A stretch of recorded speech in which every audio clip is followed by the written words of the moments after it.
22장입니다. 22장. 역대하 22장 교독하면서 보도록 합시다. 예루살렘 주민이 여호람의 막내 아들 아하시야에게 왕위를 계승하게 하였으니 이는 전에 아라비아 사람들과 함께 와서 진을 치던 부대가 그의 모든 형들을 죽였음이라. 그러므로 유다 왕 여호람의 아들 아하시야가 왕이 되었더라. 아하시야가 왕이 될 때 나이가 42세라 예루살렘에서 1년 동안 다스리니라. 그의 어머니의 이름은 아달랴요 오므리의 손녀더라.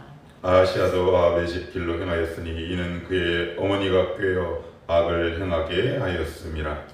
그의 아버지가 죽은 후에 그가 설명하게 하는 아합의 집의 가르침을 따라 여호와 보시기에 아합의 집같이 악을 행하였더라. 아하시야가 아합의 집의 가르침을 따라 이스라엘 왕 아합의 아들 요람과 함께 길르앗 라못으로 가서 아람 왕 하사엘과 더불어 싸우더니 아람 사람들이 요람을 상하게 한지라. 요람이 아람 왕 하사엘과 싸울 때 라마에서 맞아 상한 것을 치료하려 하여 이스라엘에 돌아왔더라. 아합의 아들 요람이 병이 있으므로 유다 왕 여호람의 아들 아사랴가 이스라엘에 내려가서 방문하였더라. 아하시야가 요람에게 감으로 해를 입었으니 이는 하나님께로 말미암은 것이라. 아하시야가 갔다가 요람과 함께 나가서 님시의 아들 예후를 맞았으니 그는 여호와께서 기름을 부으시고 아합의 집을 멸하게 하신 자이더라.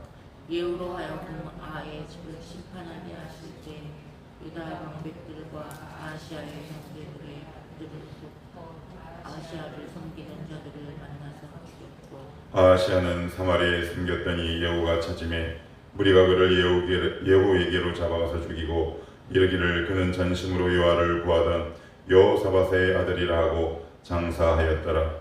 이에 아하시야의 집이 약하여 왕위를 힘으로 지키지 못하게 되니라. 아하시야의 어머니 아달랴가 자기의 아들의 죽은 것을 보고 일어나 유다 집의 왕계시를 모두 준비하였으나 왕의 딸 여호사밧이 아하시야의 아들 요아스를 왕자들이 죽임을 당하는 중에 몰래 빼내어 그와 그의 유모를 침실에 숨겨 아달랴를 피하게 하였으므로 아달랴가 그를 죽이지 못하였더라. 여호사밧은 여호람 왕의 딸이요 아하시야의 누이요 제사장 여호야다의 아내이더라. 요아스가 그들과 함께 하나님 전에 6년을 숨어 있는 동안에 아달랴가 나라를 아멘.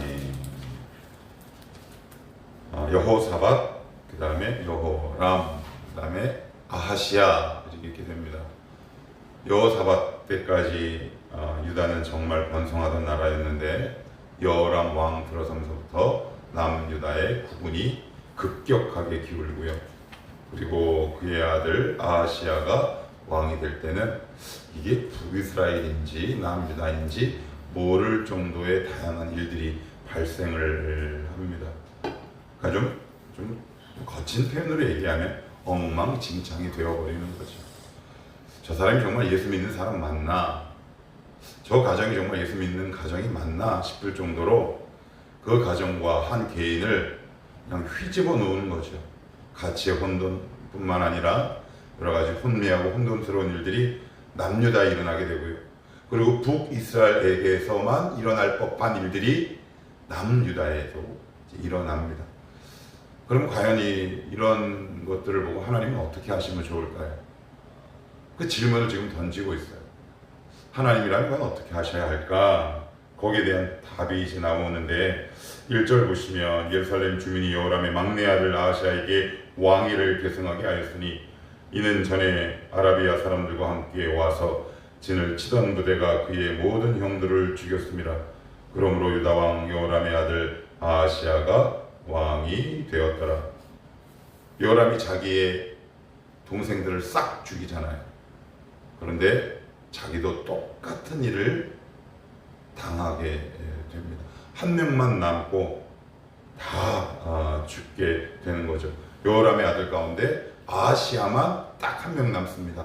몇 명만 남냐 하면 한 명만 남습니다. 한 명만. 또 어디를 보시냐 하면 11절 한번 보시겠어요? 11절 자, 10절 11절 같이 한번 봅시다. 아하시아의 어머니 아달랴가 자기의 아들이 죽은 것을 보고 일어나 유다 집의 왕국의 씨를 모두 진멸하였으나 왕의 딸 여호사밧이 아하시아의 아들 요아스를, 누구를요? 요아스 한 명만 딱 남습니다. 앞에도 한 명만 남고 뒤에도 한 명만 딱 남습니다. 진노 중에라도 긍휼을 잊지 않으시는 하나님의 언약과 말씀이 있는 거죠. 위태위태합니다. 위태위태해요. 이게 믿는 자들이 이렇게 보면 우리 그럴 때 있어요. 야, 저 집안 저러다가 망하겠다 싶은데 희한하게 망하지 않습니다. 하나님은 그냥 두시지 않습니다. 반드시 그 가정을 그 그루터기를 통해 일으키시고 다시 회복시키시죠. 야, 이제 저 집안은 끝났다 라고 단정할 만한 사람들과 가정들이 여러분들 없었나요? 저는 부지기수도 봤고요. 저도 역시 그랬어요. 아, 끝났구나. 내가 생각하는 끝났구나 이 정도가 사람마다 다 편차가 있습니다. 그런데 인간의 보기에 끝났구나, 이제 임계점에 왔구나, 더 이상 희망과 비전이 보이지 않는구나 라고 생각할 그 순간에 하나님은 약한 불씨 이 구루터기를 남겨두고 그것을 통해 당신의 말씀을 이어가는 거죠. 그러니까 이게 참 하나님의 신비요 하나님의 역사의 신비이기도 합니다. 하나님의 긍휼과 언약이 아니었다면 남유다는 벌써 끝났습니다. 우리도 역시 동일해요. 하나님의 그 은혜가 아니었다면, 그 언약이 아니었다면 우리도 아마 벌써 끝났지 않을까 싶습니다. 조금만 더 들어가서 보시면 2절에 아하시아가 왕이 될 때 나이가 42세라 예루살렘에서 몇 년이요? 1년 동안 됐습니다. 점점 왕위를 재위 기간이 짧아집니다. 이건 단순히 짧아지는 것 이상입니다. 그 메시지가 있는 거겠죠. 그의 어머니의 이름은 누구다? 아달랴. 이 아달랴가 누구의 딸이다? 아합의 딸이라고 제가 계속 반복해서 말씀을 드렸어요. 남유다 역사상 처음이요 마지막 왕. 그런데 왕의 계보에는 들어가지 않는 명목상의 왕입니다. 아달랴. 오므리의 손녀. 오므리, 시므리. 그러니까 이 북이스라엘 그 혈통이 남유다를 이렇게 정복하게 되는 거죠. 3절 보시면 아하시아도 아합의 집의 길로 행하였으니 이는 그의 어머니가 꾀어 악을 행하게 하였음이라. 그 어머니가 아들을 꾀었다라고 되어 있는데 원문을 찾아보니까 조금 의미가 달라요. 어떤 거냐? 아하시아가 어머니에게 상담과 충고를 요구했다라고 되어 있습니다. 그런데 여기는 역대기 기자는 꼭 누구에게 책임을 묻는 것처럼 느껴지냐 하면 아달랴에게 책임을 묻는 것처럼 느껴지는데 사실 1차적인 책임은 아달랴도 있지만 그의 아들 아하시아가 더 큰 책임이다. 이 본문 그대로 해석해도 역시 마찬가지예요. 내가 누군가가 나를 이렇게 속여요. 그러면 저 사람도 책임이 있지만 속은 나도 책임이 있는 겁니다. 대표적인 예를 한번 들어보면 사단이 하와를 속였잖아요. 그죠? 그런데 하나님은 사단에게도 놀라운 저주를 선포하셨지만 아담과 하와에게도 징계를 내리셨어요. 속은 우리도 잘못한 거예요. 이단들에게 속은 우리가 잘못한 거죠. 우리가 진리에 바로 서 있지 못할 때 그래요. 그래서 여러분들이 누구에게 상담을 하고 누구에게 충고를 요구하느냐, 이거 되게 중요한 문제라는 거죠. 우리는 보통 저 사람이 나를 속였다라고 얘기하는데 성경은 속은 그 사람도 분명한 책임이 있다라고 책임 소재를 묻는다라고 있는 겁니다. 그래서 우리가 날마다 하나님 말씀 가운데 진리 위에 바르게 서 있지 않으면 우리를 지금 속이려고 하는 수많은 헛된 진리들이 얼마나 많이 있는지 몰라요. 그러니까 우리가 정신 바짝 차리고 지금 나에게 한 저 사람 말이 과연 하나님의 말씀의 진리에 위배되거나 혹은 배치되지는 않는지 지혜롭게 잘 살펴볼 수 있어야 한다. 하여튼 끊임없이 아하시아는 어머니에게 상담하고 그리고 충고를 요청했어요. 이거 어머니, 이거 어떻게 하면 좋을까요? 이거 어떻게 하면 좋을까요? 이거 어떻게 하면 좋을까요? 끊임없이 악한 자에게 모든 일을 묻게 되는 거죠. 그러니 악한 행실이 나올 수밖에 없어요. 그러니까 우리는 누구에게 물으면 됩니까? 하나님께 묻는 거죠. 말씀을 통해 하나님 이거 어떻게 할까요? 하나님 이거 어떻게 할까요? 하나님 이런 일이 있는데 어떻게 할까요? 우리가 그런 일을 계속해서 이어나갈 때 이런 일들이 우리의 가정과 우리 개인 속에 벌어지지 않는 거겠죠. 또한 4절 5절도 보시면 그의 아버지가 죽은 후에 그가 패망하게 되어 아합의 집의 가르침을 따라 여호와 보시기에 아합의 집과 치악을 행하였더라. 아하시아가 아합의 집의 가르침을 따라, 여기 보시면 3절, 4절, 5절 이렇게 되어 있어요. 그런데 여기 보시면 아합의 길, 아합의 집의 길이란 단어가 벌써 몇 번 나옵니까? 벌써 3절 그리고 4절 총 4번, 5번이 이렇게 나와요. 이게 무슨 얘기입니까? 이게 지금 어느 나라, 어느 왕국 이야기하고 있는 겁니까? 북입니까? 아니면 남입니까? 남이죠. 그런데 아합의 집이랍니다. 그러니까 이게 어느 나라인지 대체 구분이 되지 않는 거예요. 북이스라엘의 가치가, 북이스라엘의 정신이 남유다를 꽉 싸매고 다스리고 통치하고 있는 거죠. 예수 믿는다고 해서 똑같지 않습니다. 제가 어제도 말씀드렸어요. 아합의 집의 길이란 말은 강자가 약자를 억압하고, 그리고 오직 돈과 물질과 능력만이 이 세상의 제1순위에 있는 모든 사람들을 지칭하는 것이다. 우리 크리스찬 가운데에서도 이런 사람들이 얼마나 많이 있습니까? 이게 잠잠합니다. 없을 땐 잘 몰라요, 여러분. 없을 땐 잘 몰라요. 우리가 이름만 대면 알만한 그 유명한 목사님들이 막 어렵고 힘들 때는 막 신실하게 하나님 믿다가, 이게 나이가, 이게 참 창피한 얘기인데, 우리 통합 측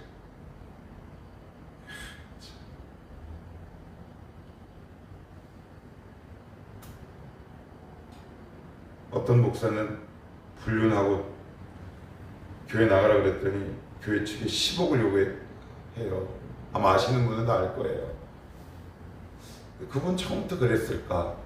참 너무너무 안타깝고 속도 상하고 솔직히 화도 납니다. 아무튼 중요한 건 지금 북인지 남인지 헷갈리게 됐어요. 전에는 분명히 구분이 있었어요. 구별이 됐잖아요. 그죠? 예. 근데 지금은 구분과 구별이 되지 않습니다.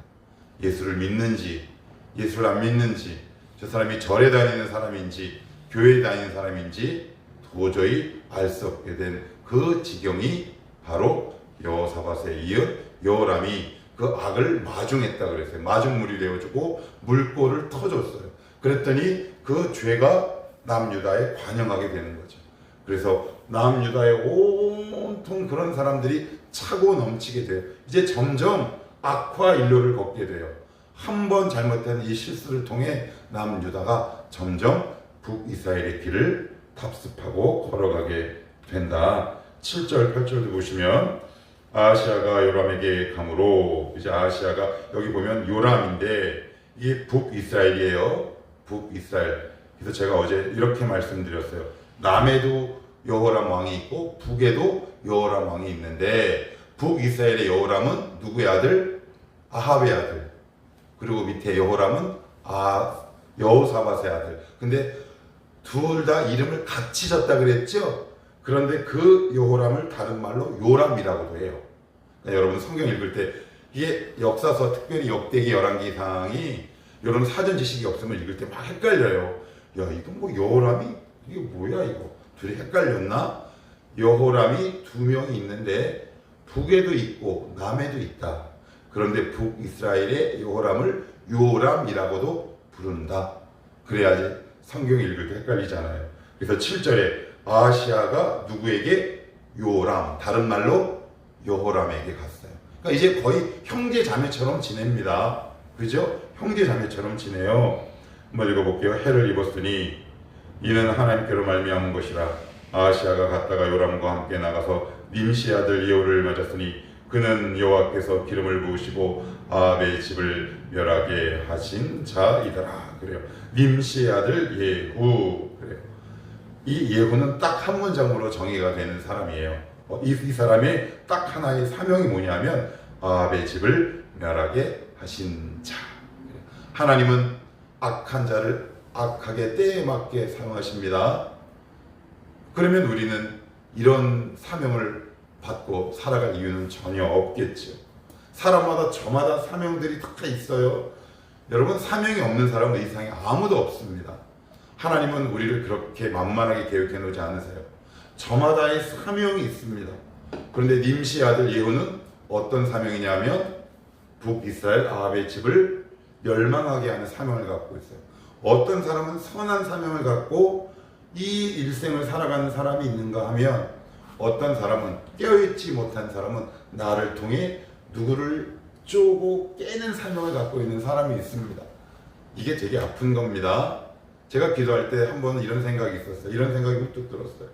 아, 내가 혹시 우리 아내를 쪼고 아프게 하는 사명을 내가 지금 감당하고 있는 건 아닌가?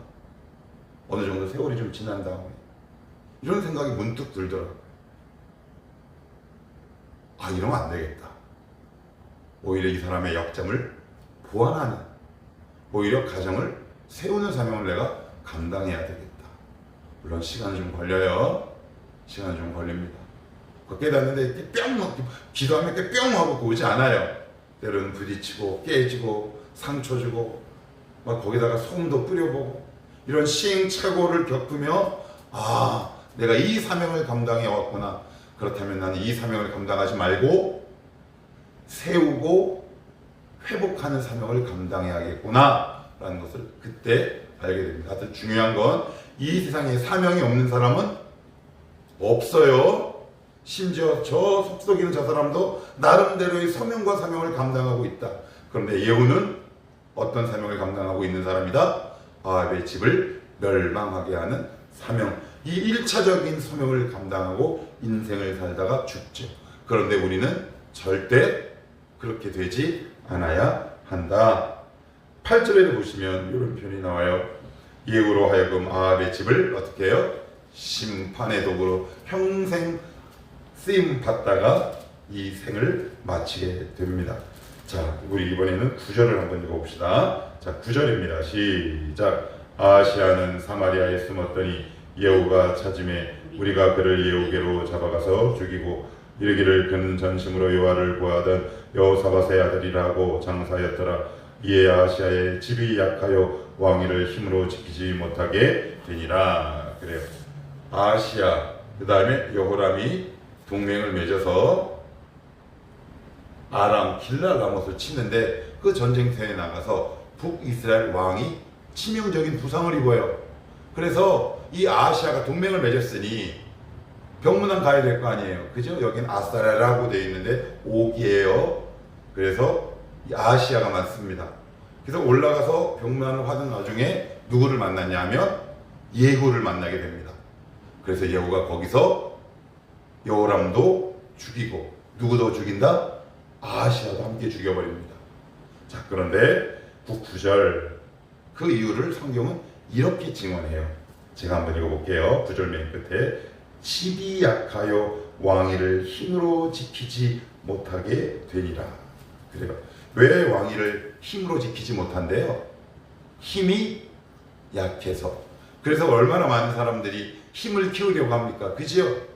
우리가 왜 돈 벌려고 합니까? 왜 명예를 그렇게 목숨 걸고 유지하려고 합니까? 힘이 약하죠? 아니요.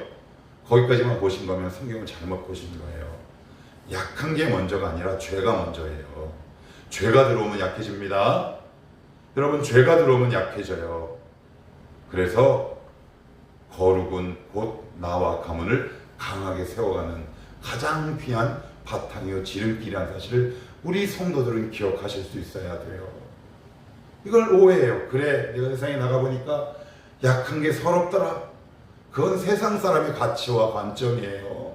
그렇게 보시면 아직 멋인 거예요. 고생 더 많이 하셔야 되는 거예요. 우리는 어떻게 해요? 이 아시아의 집이 왜 이렇게 약해졌어요? 북이스라엘과 동맹해서 뭐의 가치와 뭐의 의미가 아합의 집의 가치와 가치관과 그 신념이 남유다에 들어온 거 아니에요? 쉬운 말로 죄가 남유다에 침투해서 약하게 되는 거예요. 오늘 성경은 지금 이 부분을, 이 지점을 딱 하고 짚는 거예요. 내가 너희 집안이 이렇게 약해진 이유를 알려줄까? 그래서 그것을 만회하려고 얼마나 애썼니? 그런데 헛수고했다. 너희 집에 가세가 기운 것, 그건 바로 죄 때문이다 라고 성경은 오늘 우리에게 말하고 있는 겁니다. 물론 이 본문을 극단적으로 오해해서 가난은 다 죄 때문이다 라는 이런 1차원적인 공식에 대입하시면 곤란합니다. 그러나 하여튼 분명한 건 죄가 먼저다. 연약함이 먼저가 아니다. 죄가 들어와서 약해지고 연약한 것이다. 오늘 성경은 그 지점을 우리에게 명확하게 알려주고 있어요. 그래서 여러분 강해지려고 하지 마시고 하나님과 함께 하시려고 애쓰십시오. 그것이 정말 나를 부요하게 하고 강하게 하는 첩경이다. 자, 그리고 10절 12절 보시면 아하시아의 어머니 아달랴가 자기의 아들이 죽은 것을 보고 일어나 유다 집의 왕국의 씨를 모두 진멸하였으니, 이게 말이 안 되는 게 뭐냐면 아하시아의 어머니, 자기 아들이 죽어요. 그러면 여기 보시면 봅시다. 자기 아들이 죽은 것을 보고 일어나 유다 집의 왕국의 씨가 누굴까요? 유다 집의 왕국의 씨가 누구예요? 왕족이죠. 남아있는 손주들을 다 죽여버립니다. 이건 웬만한 믿지 않는 나라에서도 이런 일은 벌어지지 않아요. 그런데 어디에서 이런 일이 벌어집니까? 남유다에서 벌어집니다. 그래서 가장 무서운 건 신실하게 믿던 사람이 타락하면 이렇게 되는 겁니다. 그래서 신실하게 믿던 사람이 타락하면 유다가 되는 거겠죠. 이게 잘 믿다가 타락하게 되면 이렇게 무서울 정도로 타락하게 되는 겁니다. 이게 남유다가 지금 여기까지 갔다라고 성경은 말하고 있어요. 그렇지만 그 가운데서도 하나님은 요아스를 딱 남겨두십니다. 진노 중이라도 긍휼을 잊지 않으시고 다윗에게 한 언약과 말씀 때문에 그 남유다를 신실하게 지키시는 것이죠. 12절 요아스가 그들과 함께 하나님의 전에 6년을 숨어있는 동안에 아달랴가 나라를 다스렸다. 이게 되게 부끄러운 이야기예요. 되게 부끄러운 이야기죠. 유다 왕국의 정통성이 완전히 깨져버린 겁니다. 그런데 역대기 기자는 가감없이 솔직하게 기록하죠. 지금도 교회 다니지 않는 사람이나 알아볼 수 없을 정도의 가치관을 갖고 있는 사람들이 참 많이 있는 것 같습니다. 아합의 집의 길로 행하는 수많은 사람들이 있습니다. 그렇지만 성경은 분명히 경고합니다. 그러한 집은 반드시 망할 것이요 반드시 약하게 될 것이라고. 강하기 위해서 애쓰지 마시고 주님과 함께 하시기 위해 우리의 남은 삶을 거기에 전심전력하실 수 있기를 주님의 이름으로 축복합니다. 기도합니다.